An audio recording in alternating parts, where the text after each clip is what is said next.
전반적으로 모바일 스타트업 붐이 있었고 저도 이제 그 시기에 뛰어들어서 투자를 잘 했었던 것 같습니다. 그래서 곰곰이 생각을 해봤을 때 굉장히 인상 깊었던 회사들을 꼽아서 나열을 하고 그 중에 3개 회사에 대해서 좀 심층적으로 이야기를 좀 드려볼 예정입니다. 카카오나 네이버와 계열사 그리고 관계사, 자회사 등은 좀 제외하고 이야기를 해볼까. 그래서 총 10개 뭐냐? 라고 하면 아주 간단하게 먼저 그냥 기업 이름부터 빠르게 얘기하겠습니다. 그리고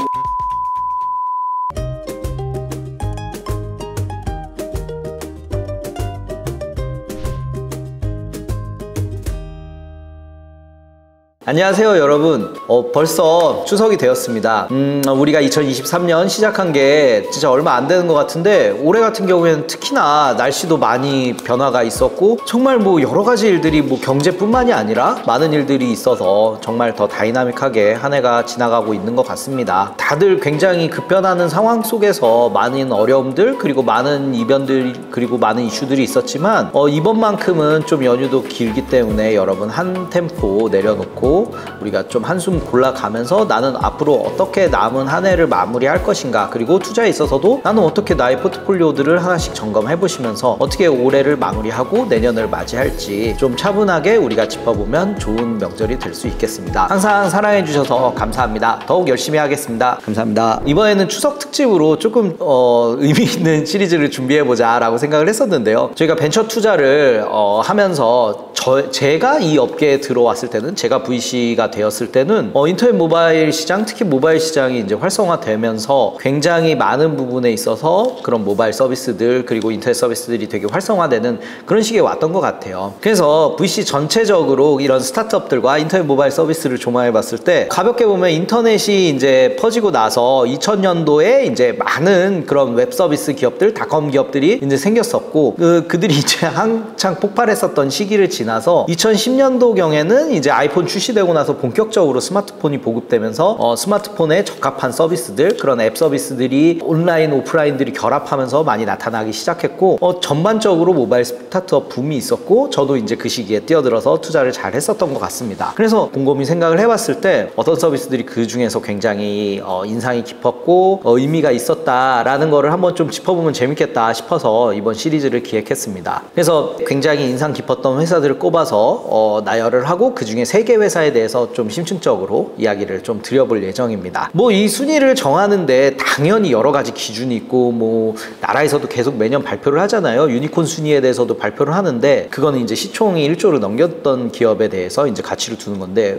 시총에 대해서도 가치를 둘 수 있지만 지극히 주관적인 순위다 라고 말씀을 드릴 수 있겠습니다. 사실 이 순위 처음에 이제 뭐 여러 가지 10개 이야기했을 때 이거 뭐 말이 되냐, 내 생각은 좀 다르다라고 생각 당연히 하실 수 있고요. 그리고 당연히 그런 생각들 모이는 게 어떻게 보면 하나의 가치를 또 창출한다라고 생각하고 있기 때문에 댓글에 자유롭게 달아주시면 오히려 더 콘텐츠를 풍성하게 만들 수 있지 않을까라고 생각이 듭니다. 그리고 또 한 가지 또 주의해야 될 사항이 있어요. 사실 카카오나 네이버의 자회사들 그리고 관계사들에 대해서 이야기를 한다면 그걸로 다 그냥 10개가 차버릴 수도 있어요. 그래서 카카오나 네이버와 계열사 그리고 관계사, 자회사 등은 좀 제외하고 이야기를 해볼까. 그러니까 순수하게 창업해가지고 그 다음부터 이제 올라온 회사들을 좀 다뤄보면 더 좋겠다라는 생각이 들었습니다. 그래서 총 10개 뭐냐? 라고 하면 아주 간단하게 먼저 그냥 기업 이름부터 빠르게 얘기하겠습니다. 쿠팡, 그리고 우아한 형제들, 배달의 민족을 서비스하고 있죠. 그리고 업비트를 하고 있는 두나무, 그리고 한국분이 이제 미국에서 만든 기업인데 몰로코, 그리고 너무 유명한 무신사, 야놀자, 그리고 루닛, 눔, 크래프톤, APR 이렇게 각 회사들이 있는데요. 3가지 기업에 대해서 집중적으로 이야기를 하겠습니다. 처음에는 이제 쿠팡에 대해서 간단하게 이야기를 해볼까 해요. 그래서 쿠팡 같은 경우에는 처음에 소셜 커머스로 시작을 했습니다. 소셜 커머스라고 하면 일종의 그 앱 공동구매 같은 거예요. 그래서 뭔가 굉장히 좋은 조건에 영업을 해오면 그 동시에 여러 개를 살 수 있고 아니면은 일종의 특히 우리가 그런 레스토랑 같은 데 갔을 때 이제 어떤 쿠폰들을 여기에 많이 이제 홍보가 되는 대신 저렴한 할인을 해달라라고 이 업체들이 영업을 하면서 그 쿠폰을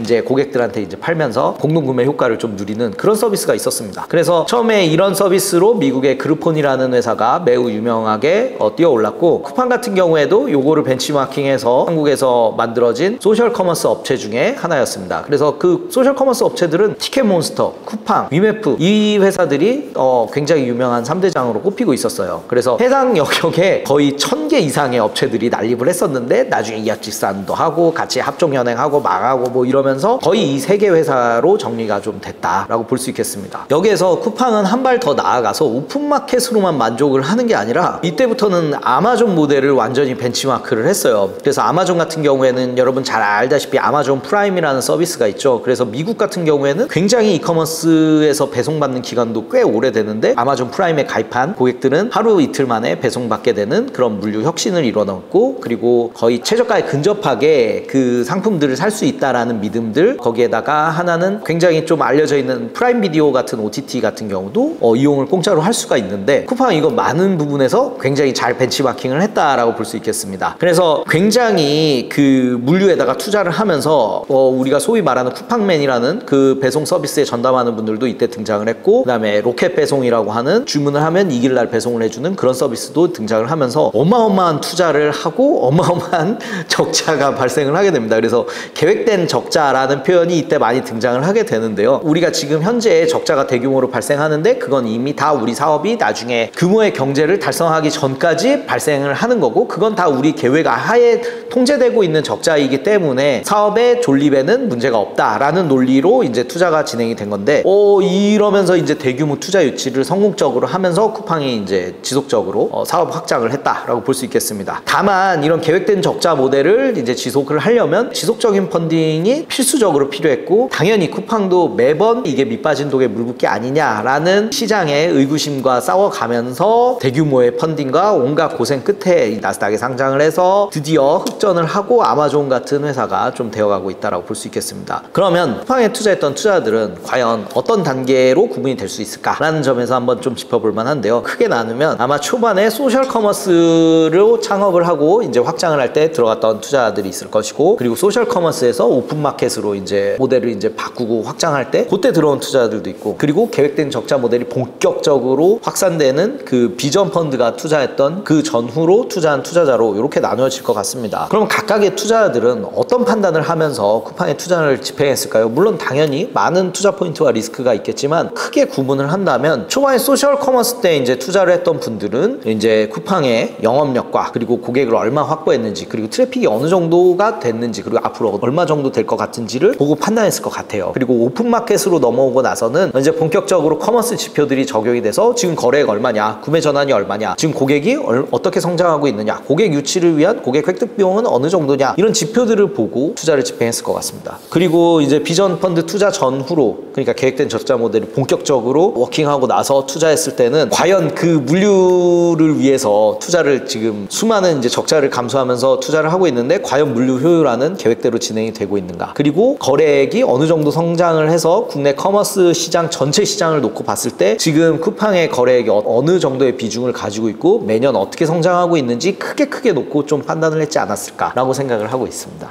두 번째는 두나무라는 회사인데요. 두나무를 이야기하기 전에 개인적으로 좀 보는 그런 견해들에 대해서도 이야기하고 싶은데, 개인적으로 제가 좀 많이 의미를 두고 좀 여러분한테 많이 설명을 하고 이거 정말 의미 있고 이거 대단했다라고 얘기하는 회사들 중에 대부분이 좀 어려움이나 정체기를 딛고 어떻게든 버텨가면서 치고 올라오는 회사들에 대해서 아무래도 좀 관심이 있고 큰 애정이 있습니다. 근데 딱 두나무가 그런 케이스였던 것 같습니다. 두나무 같은 경우는 첫 창업이 뉴스 큐레이션 서비스였어요. 그래서 뉴스메이트라는 서비스를 런칭을 했었고, 이후에 바로 다음 연도에 카카오벤처스에 이제 투자를 받으면서 증권플러스라는 서비스로 피봇을 해라 라고 그 전후로 이제 결심을 좀 했다라고 합니다. 그래서 우리 여러분 증권플러스 처음에 등장했을 때 여러분 그 스마트폰 첫 화면에 이제 자기가 원하는 이제 주가 이렇게 띄우면서 볼 수 있고 매우 UI가 좋았던 걸로 기억이 되는데요. 그래서 증권 거래를 이제 중심으로 한 정보들, 그리고 UI UX들, 그리고 약간 소셜 인베스팅 성격도 갖춰가면서 많은 그런 경제 관련된 그리고 투자 관련된 정보들을 좀 나누고 그런 커뮤니티를 좀 형성했던 그런 서비스를 제공하던 회사였습니다. 크게 성공한 건 아니었지만 해당 분야에 있어서 많은 노하우를 좀 쌓았다라고 볼 수 있겠습니다. 2016년 전후에 암호화폐 붐을 타고 업비트를 런칭을 했었는데요. 업비트가 당시에 선발 주자는 아니었어요. 그래서 당시에는 이제 빗썸이 굉장히 크게 있었고 코인원도 이제 사세로 확장하고 있었기 때문에 업비트가 이제 뭐 이 분야에서 처음 창업한 회사는 아니었고 당시에 후발주자 거래소로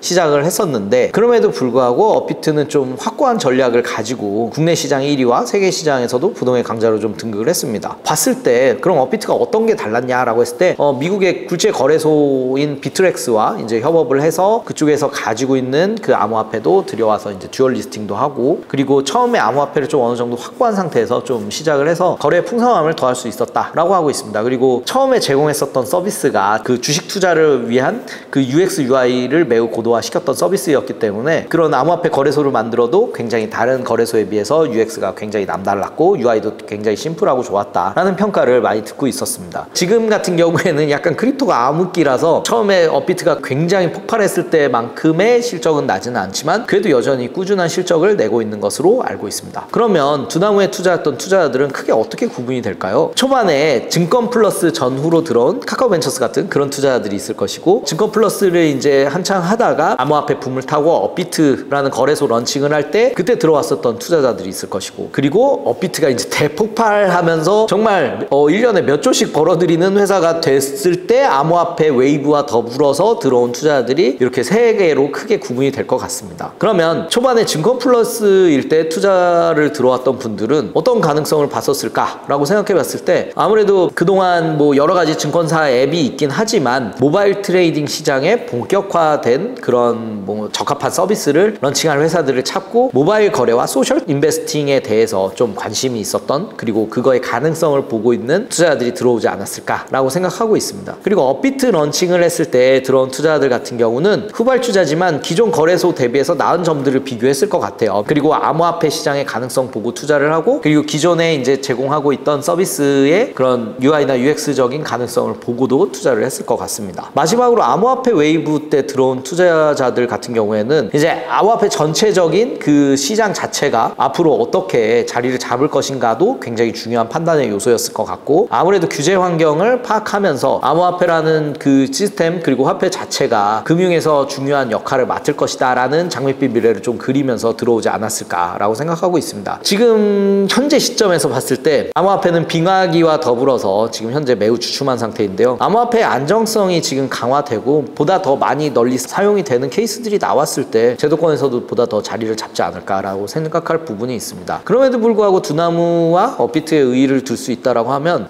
여러분 뭐 잘 아시다시피 그런 테라루나 사태도 있었고, 그리고 FTX 같은 미국의 초대형 거래소도 사실 들여다봤더니 내부는 엉망진창이라서 회사가 파산한 케이스도 있었는데, 업비트는 그런 상황에서도 별다른 풍파 없이 운영을 하면서 규제 당국과도 잘 협조를 하면서 회사가 그나마 안정성을 좀 확보하면서 운영이 되지 않나 라는 생각이 듭니다. 마지막으로 배달의 민족을 서비스하는 우아한 형제들에 대해서 간단히 이야기해 보도록 하겠습니다. 배민은 여러분도 너무나도 잘 알고 있는 그 배달 시장에서 혁신을 좀 가져온 서비스인데요. 한국 배달 시장이 뭐 글로벌 배달 시장, 글로벌 각국의 배달 시장들과 비교를 해봤을 때에도 상당히 특수성이 좀 있었고, 그 특수성을 바탕으로 좀 성장한 기업이다라고 볼 수 있겠습니다. 그런데 이제 그 특수성을 바탕으로 성장을 했음에도 불구하고 원래 있었던 배달 전문 시장과 그리고 F&B 시장의 판도를 이 회사가 뒤엎지 않았나 라는 생각도 있습니다. 옛날에 생각해보면 우리가 아파트 입구에 보면 각종 지역의 이제 배달 음식점들을 모아놓은 그런 지역 정보지 같은 거, 그리고 전단지 등이 매우 많았습니다. 각 배달 음식점들에게 차체 배달부를 이제 보유하고 있으시고 전화를 이제 해서 주문을 이제 하게 되면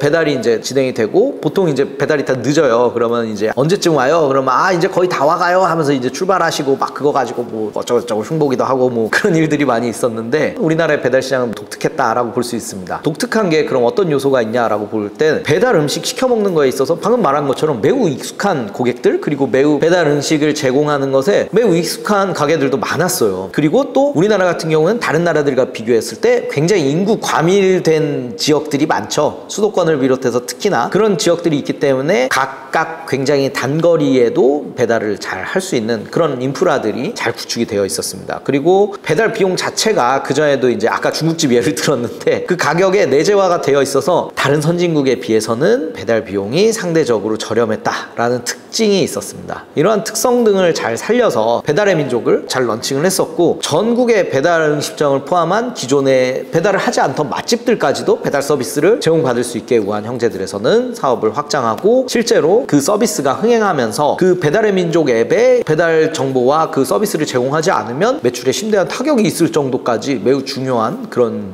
비중으로 차지한 서비스가 되었습니다. 당연히 생각을 해보면 간단하게 앱으로 주문하고 결제하고 그리고 배송이 어느 정도 왔는지 확인까지 할 수 있었기 때문에 고객들 입장에서는 안 쓸 이유가 없죠. 너무 편하죠. 그래서 그런 알짜 회사가 이제 되어서 성장을 했고, 배민 자체가 이제 국내 배달 시장을 리딩을 하면서 배달 음식 문화를 만들어 갈 정도로 이제 굉장히 성공을 했다. 그리고 상장을 고민하고 있을 때쯤에 독일의 이 분야의 또 큰 글로벌 회사인 딜리버리 히어로의 40억 달러 규모의 인수가 되면서 매우 당시에 업계에 큰 화제가 되었었습니다. 그게 배달의 민족의 이제 스토리와 좀 현황이었고요. 그러면 우한 형제들의 투자들은 어떻게 구분이 될까?로 봤을 때 이것도 아주 크게 나누면, 초반에 이제 배달 앱의 가능성을 보고 이 전단지를 대체하는구나, 이 배달 시장에서 앱으로 서비스 하려고 하나 보다를 보고 들어온 투자들이 있을 것이고, 그 다음에 배달 시장이 점점 커지네, 그리고 모바일 배달 시장이 이렇게 커지면서 배달의 민족이 중요한 점유율을 차지하는 것 같다 라고 하면서 순위나 지표를 보고서 들어온 투자들이 그 다음에 있을 것이고, 마지막으로 배민이 이미 이 모바일 배달 시장에서 리딩 업체로서 재무 실적도 유의미하게 나고 있는데 이것과 더불어서 F&B 시장에서 어떻게 확장을 할 수 있을까를 보고 마지막에 들어온 투자들로 나뉠 것 같습니다. 배민 같은 경우에는 굉장히 재밌는 게, 어떤 라운드에 들어온 투자도 마지막에 굉장히 큰 밸류로 또 인수가 됐잖아요. 그렇기 때문에 다들 굉장히 높은 수익률을 기록하거나 아니면 높은 회수액을 기록하는 그런 좋은 레코드를